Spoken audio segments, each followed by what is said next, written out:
அனைவருக்கும் வணக்கம். இன்றைக்கி நம்ம இன்ஸ்டன்ட் சேவையை வச்சு ஒரு வெரைட்டியான சேவை தான் பண்ண போகிறோம். வாங்க வீடியோக்குள்ளே போகலாம். முதல்ல அடுப்பில் தண்ணி வச்சுக்கோங்க. தண்ணி வச்சுட்டு உங்களுக்கு எவ்வளோ தேவையோ அந்த அளவு சேவை என்ன பண்ணுறீங்கன்னா, நல்லா தண்ணி கொதிக்கணும். கொதிக்கும்போது அந்த இன்ஸ்டன்ட் சேவையை போட்டுருங்க. போட்டுட்டு கொஞ்சோண்டு அதுக்கு தேவையான உப்பு போட்டுக்கோங்க. கொஞ்சமாக போட்டுக்கோங்க. போட்டு ஒரு 5 நிமிஷம் அப்படியே அடுப்பை ஆஃப் பண்ணிவிட்டு மூடி வச்சுருங்க. மூடி வச்சுட்டா அது நல்லா வெந்துடும். ரொம்ப நேரம் வைக்கக்கூடாது. அடுத்து அது வெந்த பிறகு என்ன பண்ணணும், எடுத்து ஒரு தட்டில் கொட்டி நல்லா ஃபேனில் ஆற வச்சு எடுத்து வச்சுக்கோங்க. அதுக்கப்புறம் என்ன பண்ணுறோம், நான் ஃபஸ்ட்டு தக்காளி சேவை தான் பண்ண போகிறேன். அதுக்கு என்ன பண்ணணும்னா, முதல்ல அடுப்பில் ஒரு வாணலி வச்சுக்கோங்க. வாணலி வச்சு நல்லெண்ணெய் விட்டுடுங்க. நல்லெண்ணெய் விட்டுட்டு கடுகு, உளுத்தம்பருப்பு, கடலப்பருப்பு எல்லாம் போட்டு வறுத்துக்கோங்க.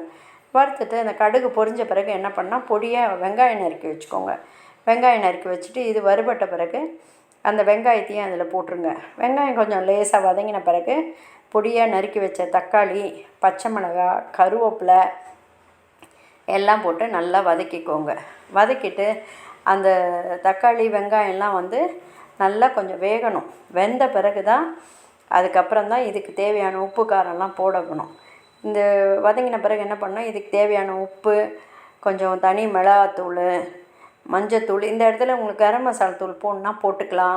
ஏதாவது வெஜிடபிள்ஸ் போடணுன்னா கூட நீங்கள் போட்டுக்கலாம். நான் வெறும் தக்காளி சேவை பண்ணியிருக்கேன், அதனால் அதெல்லாம் போடலை. கொஞ்சம் பெருங்காயம் இதெல்லாம் போட்டு நல்லா சுருளை வதக்கிடுங்க. வதக்கிட்டு இந்த ஆற வச்சுருக்கோம்ல அந்த சேவையை எவ்வளோ நம்ம அந்த தக்காளி தொக்கு பண்ணியிருக்கோமோ அதுக்கு தகுந்த சேவையை போட்டுக்கோங்க. போட்டுட்டு நல்லா கிளறினிங்கன்னா இந்த உப்பு காரம்லாம் அதில் சேர்ந்துடும். இறக்கும்போது என்ன பண்ணணும், கொத்தமல்லி தூவி இறக்கினிங்கன்னா சுவையான தக்காளி இன்ஸ்டன்ட் சேவை ரெடி. அதுக்கப்புறம் நம்ம தேங்காய் சேவை தான் பண்ண போகிறோம். அது எப்படி பண்ணுறதுன்னு நான் காட்டுறேன் உங்களுக்கு. அடுப்பில் வாணலி வச்சுக்கோங்க. வாணலி வச்சுட்டு தேங்காய் எண்ணெய் விட்டுட்டு கடுகு, உளுத்தம்பருப்பு போட்டுக்கோங்க. போட்டுட்டு அது பொரிஞ்ச பிறகு பச்சை மிளகாய், இஞ்சி, கருவேப்பிலை எல்லாம் போட்டு வறுத்துக்கோங்க. வறுத்துட்டு அந்த பருப்பு வறுபட்ட பிறகு என்ன பண்ணணுன்னா, கொஞ்சம் முந்திரி பருப்பு போட்டுக்கோங்க. முந்திரி பருப்பு போட்டு அதுவும் பொரிஞ்ச பிறகு இந்த துருவி வச்ச தேங்காவை போட்டுக்கோங்க. தேங்காய் போட்டு நல்லா வதக்கிக்கோங்க. தேங்காய் வதங்கின பிறகு என்ன பண்ணணுன்னா, இந்த நம்ம ஆற வச்சுருக்கோம்ல சேவை, அதை போட்டுக்கோங்க. அந்த தேங்காய் எவ்வளோ இருக்கோ அதுக்கு தகுந்த மாதிரி நீங்கள் போட்டுக்கோங்க. போட்டுட்டு இதுக்கு தேவையான கொஞ்சம் உப்பும் போட்டுக்கோங்க. உப்பு போட்டு நல்லா கிளறிங்கன்னா சுவையான தேங்காய் சேவை ரெடி. இது தேங்காய் வதக்கிட்டதுனால ரொம்ப நேரம் வதக்கணும்னு அவசியம் இல்லை. கொஞ்சம் லேசாக 2 தடவை பரட்டிட்டு இறக்கும்போது கொஞ்சம் நெய் ஊற்றி கிளறினிங்கன்னா டேஸ்ட்டாக இருக்கும். செஞ்சு பாருங்கள். அதுக்கப்புறம் நம்ம என்ன பண்ண போகிறோம்னா, இந்த சேவையிலே ஸ்வீட் சேவை தான் பண்ண போகிறோம். அதுக்கு வாணலி அடுப்பில் வச்சுட்டு 2 கரண்டி நாட்டு சக்கரை போட்டுக்கோங்க. நாட்டு சக்கரை போட்டு அது கரையிறதுக்கு கொஞ்சமாக 1 ஸ்பூன் தண்ணி விட்டுக்கோங்க. தண்ணி விட்டுட்டு அதையும் நல்லா கரைச்சிக்கோங்க. கரைச்சிட்டு இந்த கம்பி பாகு, ஒரு கம்பி பாகம்பாங்க, கொஞ்சம் பிசு பிசுன்னு வரா மாதிரி பண்ணிக்கணும். பண்ணிவிட்டு அதுக்கப்புறம் இந்த ஆற வச்ச சேவையும் இதில் போட்டு கிளறிடுங்க. முதல்ல பார்க்கும்போது நமக்கு கொஞ்சம் உதிரியாக இல்லாத மாதிரி இருக்கும். நல்லா கிளறிட்டிங்கன்னா நல்லா உதிராக வந்துடும்.